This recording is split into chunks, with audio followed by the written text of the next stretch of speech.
saída do Egito. É uma questão de aliança de vida plena, de profunda união com Deus, não é? De pertença a Deus, que é num ambiente em que se está cada vez mais exaltando a liturgia no templo, que é totalmente secundário. O profeta Jeremias diz: olha, eu nunca quis isso, só quero que vocês me escutem. É porque vocês não me escutam que eu dei um paliativo. Eu inventei essa liturgia, porque vocês não me escutam, né? Certo? Então, porque eu só quero que vocês me escutem e façam a minha vontade. Mas já que vocês não fazem, se afastam, eu dei uma liturgia para vocês se aproximarem, para vocês poderem se renovar os laços, reestruturar os laços. Mas eu nunca quis essa liturgia de vocês. Tanto que o judaísmo vive sem templo, sem essas liturgias, sem esse sacrifício. Prova de que isso não é fundamental. Certo?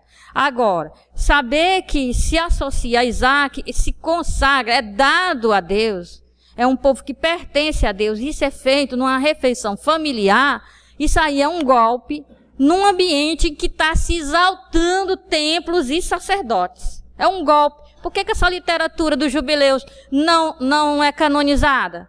Ah, não vá me dizer que é só porque foi escrita em grego. É porque foi escrito em grego, está cheio de mentalidade grega. Não, é porque é um golpe fatal nessas pessoas que estão exaltando o sacerdócio aarônico, o sacerdócio levita, que só eles têm direito, que estão montando em cima do povo, porque os saduceus é quem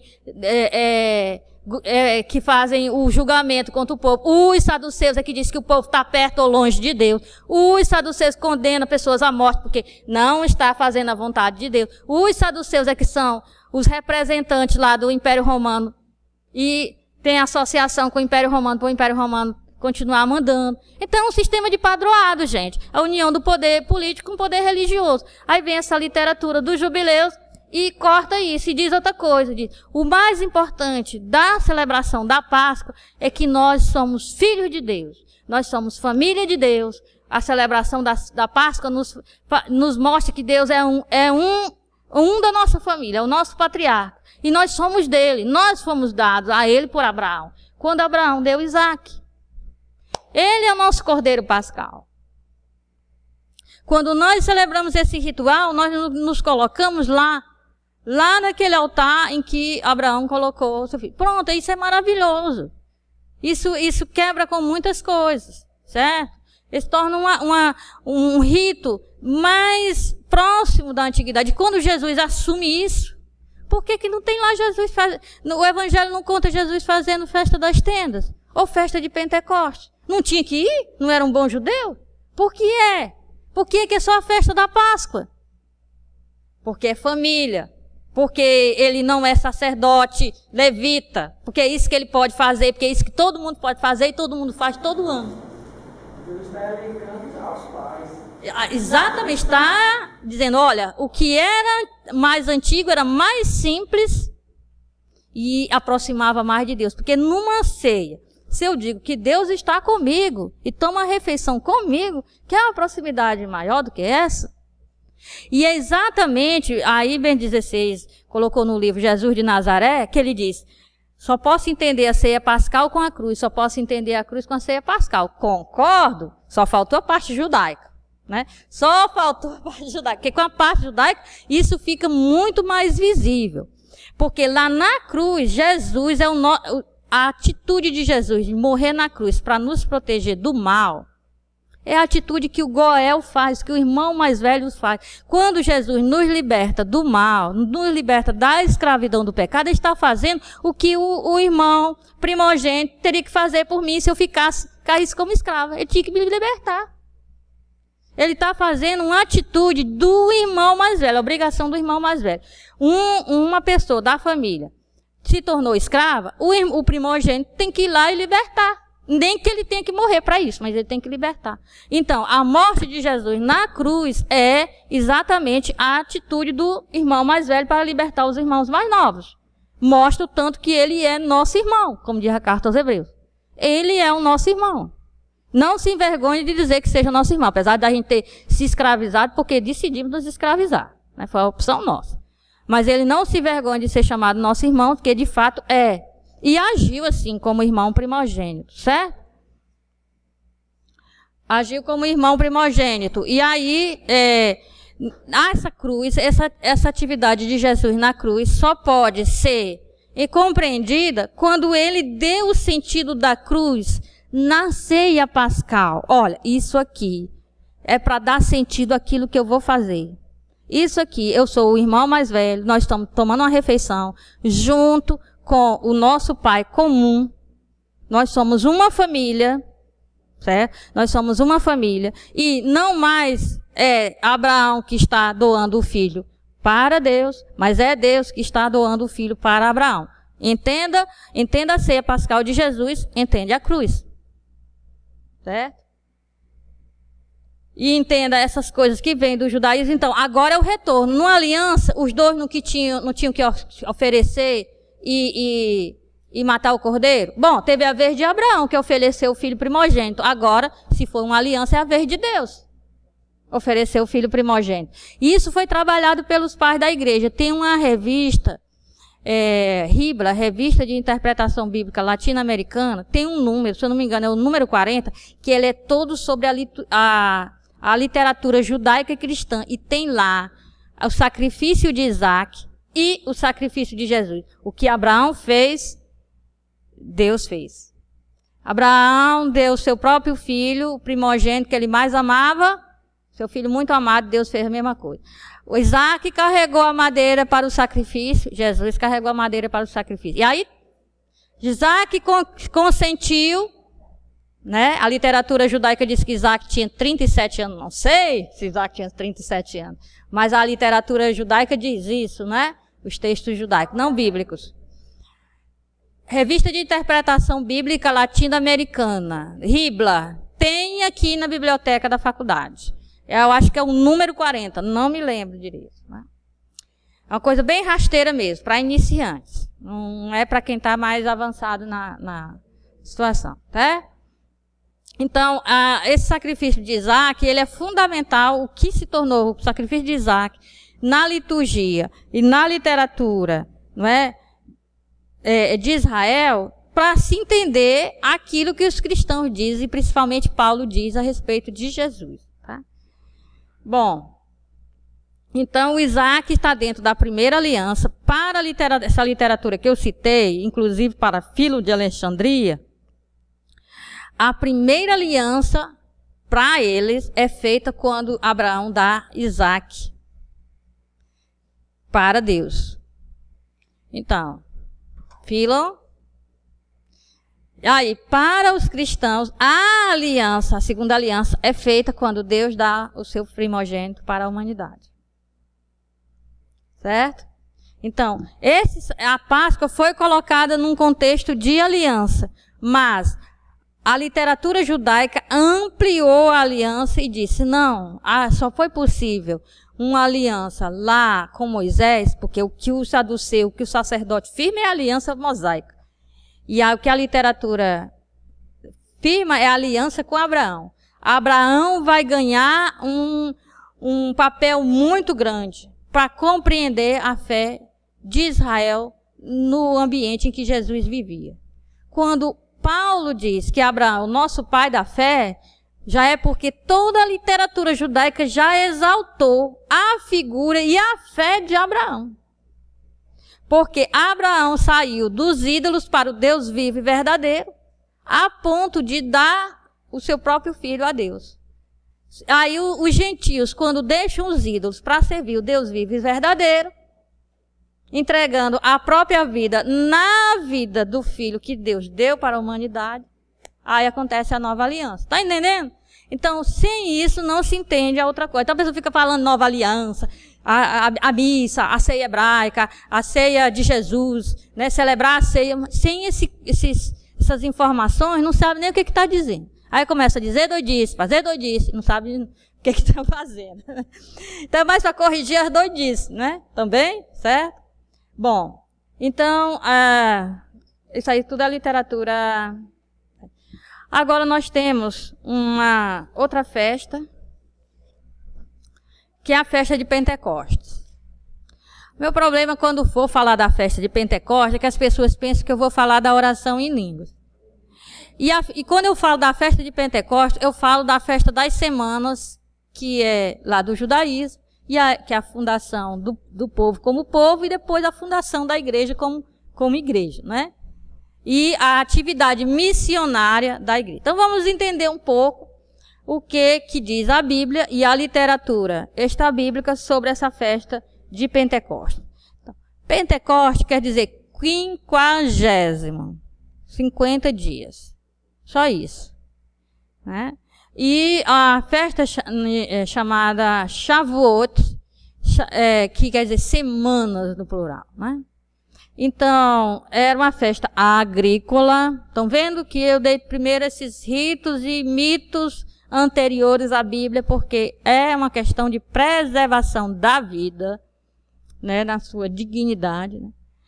E os nomes antigos da festa era festa das colheitas ou festa das primícias. São os nomes bíblicos que elas aparecem e depois elas se tornam festa das semanas. Por quê? A festa se tornou festa das semanas, que era a festa das primícias, o que é? Os primeiros frutos. Nasceu a pera? Nasceu o figo? O que eu faço? Vou agradecer a Javé no santuário mais próximo. Levo as frutas.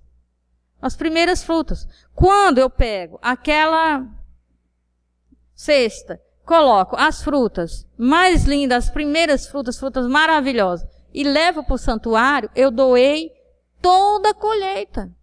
É para simbolizar a colheita. Eu estou dizendo que sem Deus eu não teria conseguido aquela colheita, daquelas frutas. Certo? Então, era isso. Agora, depois, ela foi deslocada da colheita das frutas e foi vinculada à Páscoa. Por quê? Porque as festas vão recebendo um motivo religioso, e esse motivo religioso vai sendo cada vez mais desenvolvido. Então, se a festa da colheita dos pães ázimos, que simbolizava a colheita dos grãos, e a festa foi unida à festa da tosquia e se tornou a saída do Egito, celebrar a saída do Egito, porque não basta ter cordeiros e grãos, é preciso ter uma vida livre e plena, né? Então, também essa festa das primícias, ou festa das colheitas, foi deslocada da época das colheitas e colocada 50 dias depois da Páscoa. Por quê? Porque essa festa passou a simbolizar o dom da Torá no Sinai. A recepção dos mandamentos por Moisés no Sinai. Agora, detalhe. Sinai é Sim quer dizer lua. Ai quer dizer lua.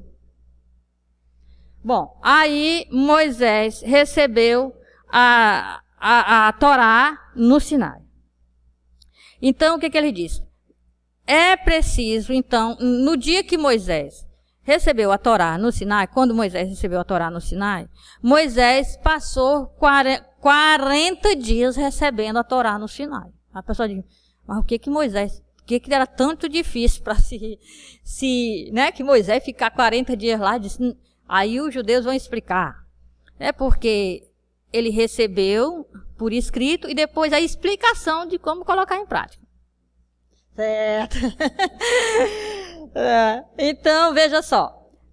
O que eles fazem? Eles dizem o seguinte: sair da escravidão do Egito, mas ficar escravo do pecado, não é vantagem tão grande assim. Então, é a Torá que me dá uma vida de acordo com a vontade de Deus. Porque a Torá me diz o que é a vontade de Deus. Não mate, não roube, etc. O núcleo da Torá são as 10 palavras, é o decálogo. Não é? Então, ali é o núcleo, é o que há de mais que todo mundo pode cumprir. Né? E, sim. Esse levar as primícias, aí você não dízimo? Não entendi. Dízimo? Não tem nada a ver com dízimo. As primícias, o dízimo foi uma invenção. Depois que voltaram do exílio, quando foram reconstruir o templo, aí Sandro Galhaço vai tem alguma coisa, eu me esqueci o nome do livro. Vai mostrar isso. O dízimo era dado uma vez por ano em alimentos. É isso que tem parecido, que é abóbora. Você quer dar seu dízimo na igreja? Tá, então você pega as coisas que você plantou, tem que ser em alimento, tá? Aí você pega a 10ª parte, contou as abóboras que você, tá, foram 300 abóboras, 30 abóboras para os sacerdotes. E assim vai, né? Certo? Mas não, as primícias são para dizer assim, sem Deus eu não teria, né, conseguido essas frutas, essa colheita, né? Aí o pessoal que, olha, qualquer padre que quiser que eu dê o pastor quiser uma formação sobre o dízimo, pode me chamar, que eu digo, uma vez por ano, a 10ª parte do seu trabalho. 10 galinhas, 10 abóbora, 10 chuchu, tá? 10 melancia. Tem que ser nos bens alimentícios, porque é para a alimentação do sacerdote. Tem mais, o sacerdote tem que estar todo dia sacrificando no templo, porque como ele está o tempo todo trabalhando no templo, trabalhando no rito, ele fazendo a liturgia direto, ele não pode estar plantando e colhendo, é só por isso. Caso isso não aconteça, obviamente ele tem que plantar e colher, né? Diga. Em relação a essa outras como agradecimento da oferta, tem alguma referência com Abel? Tem, mas se você tiver consciência de que o texto sobre Caim e Abel é uma das últimas coisas a ser escrita no Pentateuco. Então, se você tem consciência disso, ali tem as duas atividades. O agricultor dá os frutos da terra e o pastor dá do seu rebanho. Porque cada um vai entregar no santuário aquilo que é do seu próprio trabalho. Você é pastor? O que você vai dar para Deus? Seu gado, a 10ª parte do seu gado. E você, agricultor, você vai dar a 10ª parte da sua colheita, para que o sacerdote possa se manter. O texto é pós-exílico, né? O texto de Caim e Abel. Então, ali não tem a preferência de Deus, ou pela fruta, ou pelo animal. Isso aí é uma besteira, né? Dizer que Deus é sanguinário, se você tem que dar sangue para ele, senão ele fica com raiva. Não tem nada a ver. O texto bíblico diz, no hebraico, que Abel deu o coração. E diz que Caim deu os frutos da terra. Então, o que está dizendo nas entrelinhas desse sacrifício tem gente que faz rito. E tem gente que entrega o coração com o rito ou sem o rito. Porque o que Deus quer é o coração. É que a pessoa pertença a ele. Então, Abel dá com o coração. Caim cumpre ritual. Cumpre ritual porque se não cumprir o ritual, ele acha que não vai ter colheita no próximo ano. Tem gente que cumpre muito o ritual, mas o coração mesmo não pertence a Deus. A esses, a Bíblia chama de Caim. Aqueles que fazem o ritual e entregam no ritual, é uma forma de exteriorizar a oferta do coração, a oferta da própria vida, aí esses são Abel. Inclusive, esses não vivem por muito tempo, são mortos. Porque quem gosta de só fazer rito, gosta de matar o irmão que entrega o coração. É isso que o texto diz. Quem gosta só do rito, só da exteriorização, facilmente fica matando aqueles que vão além do rito.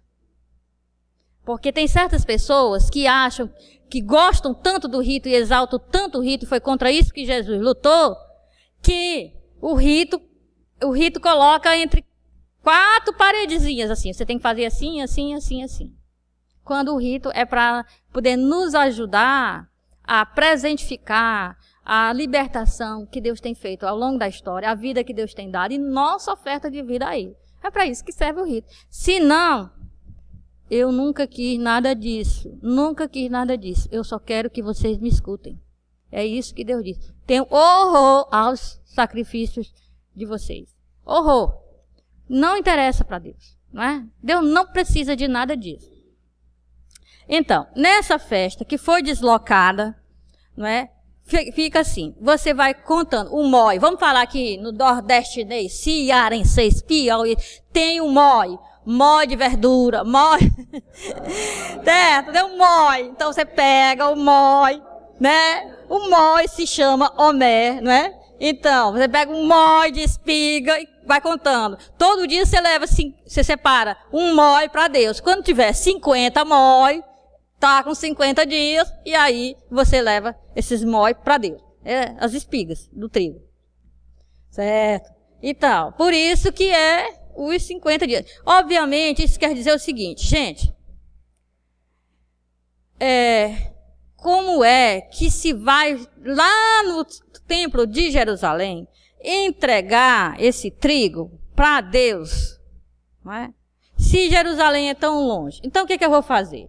Todo dia eu vou colocar nessa cesta um mói para Deus. Quando a cesta encher, 50 dias, eu faço essa viagem para entregar esse mói de coisa para Deus. Pronto.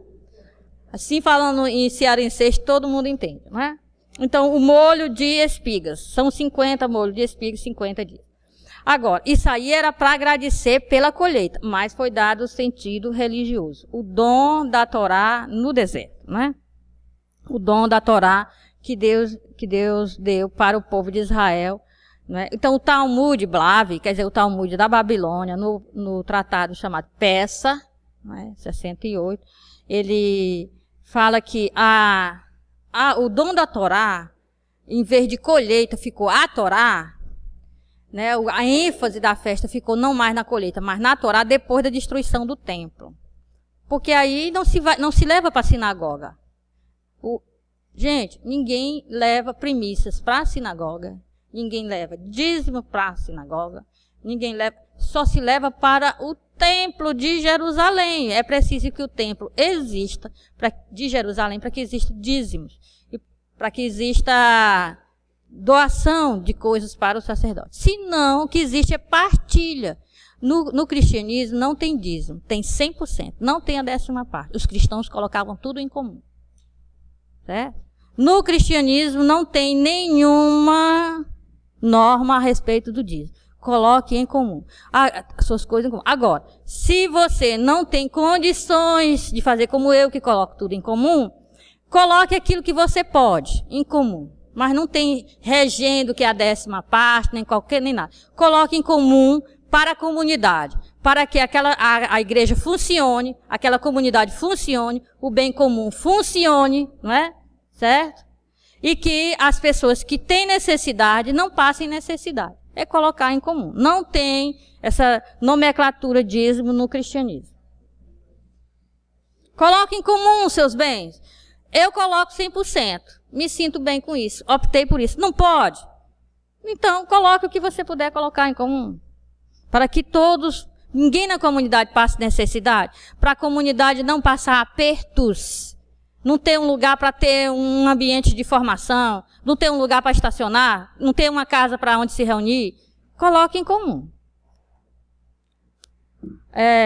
Bom, agora o interessante é o que está além da Bíblia. Então, nos midrashim, não é? Vão falar sobre essa vinda da Torá no Monte Sinai. E o que se vai dizer? Que quando a Torá foi dada, teve terremoto, teve fogo, e Deus primeiro falou, porque escrever é secundário, escrever é bobagem. Deus falou os mandamentos. Quando Deus falava os mandamentos, a voz de Deus vinha em forma de fogo, uma bola de fogo. E aí, essa bola de fogo se separava em línguas de fogo e pousava sobre as pessoas. Não é texto do Atos dos Apóstolos, é o comentário ao livro do Êxodo, o Midrash. Certo? Então ele dizia o seguinte, lá ele diz que a voz dizia várias coisas, e uma das coisas que disse eu coloquei aí literalmente. A voz se partia, né, partia e se dividia em 70 vozes, em 70 línguas, para que todos os povos ouvissem-na. Porque diz que todo mundo pode cumprir os 10 mandamentos. Todo mundo. Agora, por que as nações não aderiram a Deus de Israel? Por causa do primeiro e do segundo mandamento. Primeiro, tem que amar a Deus, acima de tudo. Elas amavam vários deuses. Não podia. Segundo, não pode fazer imagem de Deus, faziam imagem. Por causa disso, mas compreenderam. Todo mundo compreende que não se deve roubar, não se deve matar, não se deve... Todo mundo sabe que não dá para caluniar. Isso pode ser cumprido por todas as pessoas. Aí ele diz, por grávidas, por crianças, por homens de guerra, por sacerdotes, por governantes, todos podem cumprir esses mandamentos. Todos podem compreender. Para dizer isso, todos podem compreender, é falado nas línguas de fogo. O que é língua de fogo? Algo parecido com língua, chamas de fogo. Você acende uma vela, né? Está na vertical aquilo que parece uma língua. Então, na liturgia da sinagoga, se lia o Targum de Ruth e o Targum de Abacuque. No Targum de Ruth dizia que a festa de Pentecostes visa a conversão de todas as nações.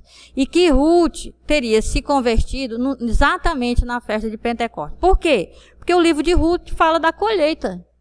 O livro de Ruth, como fala da colheita, ele se insere na festa de Pentecostes. E aí, eles dizem, e Ruth era uma moabita, Ruth se converteu. Ele tem Noemi dizendo, olha, você tem que cumprir a lei, Ruth, você tem que cumprir os 613 mandamentos, né? Vai ter toda coisa que não está na Escritura. E o Targum de Abacuque diz que essa festa é para celebrar a misericórdia de Deus. Que nessa festa perdoa todos os ímpios. O pagão que quiser se converter ao Deus de Israel é chamado à conversão na festa de Pentecostes. Então é para que aí diz assim, a festa de Pentecostes é para que todas as nações possam escutar o Deus de Israel. Aí o livro do Atos dos Apóstolos vai e coloca nações que ficam no norte, nações que ficam no sul, nações que ficam no leste, nações que ficam no oeste, nações que ficam nos desertos, nações que ficam nas ilhas. Então, o livro do Atos dos Apóstolos está dizendo que todas as nações ouviram a voz de Deus em Pentecostes. É uma retomada desse texto. E tem mais, é dito que todas as pessoas podem compreender no seu próprio idioma, com suas próprias condições, aquilo que Deus está dizendo. Ali todos compreendiam. Como é que ele, sendo Galileu, está falando em Galileu e eu estou escutando no meu próprio idioma? Certo? Para finalizar, a festa das tendas. Ele era uma festa das colheitas de outono, né? E geralmente é de 15 a 22 do mês de Tisri, que está aí. Qual era o objetivo da festa? Todos habitavam em cabanas, naquelas taperas. Vamos falar piauienses, cearenses, taperas. Aquelas cabaninhas da beira da estrada que tem só 3 lados e o tetinho, porque a parte da frente não tem, que é para poder vender as frutas, né? Então, aquilo ali, cabanas. Cabanas eram construídas durante a colheita. As pessoas não ficavam indo em casa, elas ficavam lá, próximo ao local das colheitas. Ficavam colhendo lá. E durante a colheita, ficavam nas cabanas. A cabana era rústica, era só para impedir que a pessoa fosse muito sacrificada por causa do sol, né? Passasse muito aperto por causa do sol forte durante o dia. E à noite, alguma chuva, alguma coisa, ela ficava protegida. Mas a cabana era temporária. Então, o que se pensava na festa das cabanas? Nós moramos em cabanas. Nossa vida aqui é temporária. O que nós vivemos aqui não é a nossa morada definitiva. Não é? A gente tem que morar definitivamente, não em cabanas. Então, a festa das cabanas foi deixando de ser uma festa de colheita para se tornar uma festa messiânica. Se dizia que na festa das cabanas o Messias viria. E também se dizia que o Messias ia nos fazer com que Israel habitasse na casa de Deus. Né? Certo? Então, veja só. Lá no Evangelho de João, capítulo 1, versículo 14, que está aí citado, diz que o verbo de Deus tabernaculou entre nós, fez morada. Tabernacular, fazer cabana. As pessoas iam habitar em cabanas. E esse Verbo habitou na nossa cabana. Qual é a nossa cabana? Esta vida aqui. É a existência humana, passageira, efêmera. Está dizendo que aquele que é eterno, é o nome do livrinho aí das Paulinas. O eterno entra na história. Quer dizer, está dizendo, aquele que é exterior ao universo, que está fora da cabana, que é esse universo, entrou nesta cabana. Então, não tem esse verbo, é criado por João. A gente diz, ele armou sua tenda. Não é bem armar a tenda, é vir para a nossa tenda. A carne é a existência humana. A existência humana, limitada. Nem é positiva nem negativa, depende do que você faz com a existência humana. Se você fica submisso ao egoísmo, aos desejos mais animalescos, aí a carne se torna negativa. Mas carne não é positiva nem negativa, é a existência humana limitada de criatura. Então, ele veio fazer a experiência dessa existência aqui, limitada, de uma criatura. E isso quer dizer, ele morou na nossa cabana. Certo? Ele fez como a gente mora na cabana que não é a definitiva. A nossa vida aqui não é a definitiva. Bom, outra coisa que eles diziam que o Messias viria salvá-los. E salva-nos, Senhor, uma expressão em hebraico, que está lá no Salmo que é recitado na festa das tendas, que é o Salmo 118, né? É muito recitado, que havia um cortejo, né? O católico gosta de dar a palavra procissão. Então, havia procissão, ou se você não gosta da palavra procissão, uma marcha sagrada, um cortejo da morada das pessoas até Jerusalém. E lá em Jerusalém as pessoas faziam cabanas ao redor do templo. E a cabana principal era o templo. O templo de Jerusalém é uma cabana. Era a cabana em volta da qual as outras cabanas estavam. E é interessante porque é dito que na entrada de Jesus em Jerusalém, o que as pessoas dizem com Jesus, Hosana, é exatamente o que é dito na festa das tendas para a vinda do Messias. As pessoas estão dizendo está se realizando com essa pessoa, Jesus de Nazaré, aquilo que nós pedimos em toda a festa das tendas, toda a festa das cabanas, que é vindo salvar-nos. Bendito que vem em nome do Senhor. É que eles diziam para o Messias, eles dizem para Jesus. Uma frase que era dita na festa das tendas, ou festa das cabanas, ou do tabernáculo. Bom, a essa festa foi acrescentado um 8º dia, que se chama Simchat Torá, que quer dizer a alegria da Torá. E esse 8º